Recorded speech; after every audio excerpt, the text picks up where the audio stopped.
Germanic ancestral culture was rooted in the Volk, the tribe, the kin unit, the community. Identity was not ideology, it was reality. Being of your people, for your people, was the natural order.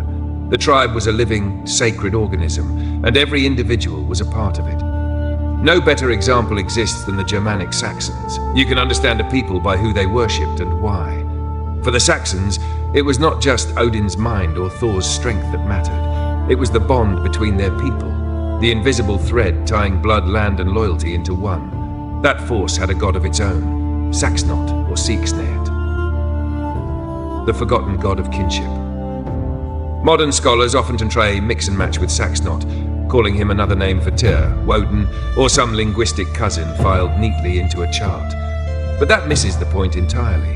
The Saxons already had Tyr, the god of law, oath, and order. Saxnōt wasn't that. He wasn't about cosmic justice or abstract honor.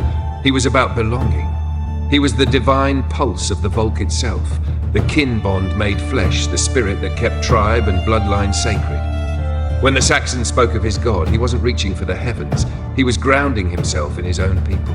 Saxnōt was the sacred we, the power of the Volk. To the old Germanic tribes, Volk wasn't just a word for the people.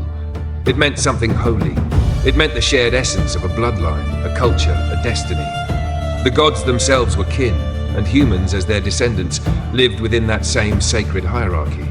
Tacitus saw it long before anyone else put a name to it. He wrote that the Germans appear as if of one unmixed race, distinct from others.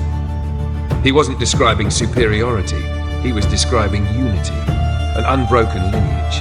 That was their strength, that was their pride. And Saxnōt? He was that pride given form, the guardian of the Saxon identity, the flame that bound them together through war, exile, and conversion. The god they tried to erase. When Christian missionaries came, Saxnōt was among the first names they forced into silence.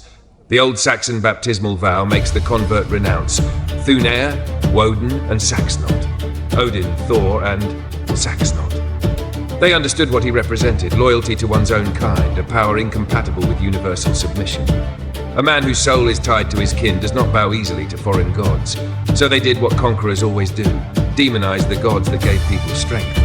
Woden became a devil, Thor a brute, and Saxnōt, the god of the Saxon Volk, was erased altogether. Names can be buried, temples burned, but the current beneath them never dies.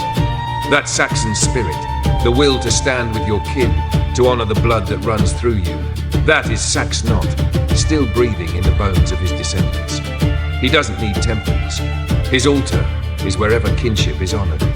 Wherever a man says, "These are my people," Saxnōt nods. He is not the god of conquest. He is not the god of all men. He is the god of our own, alive wherever kinship endures, breathing in the bonds of blood, loyalty,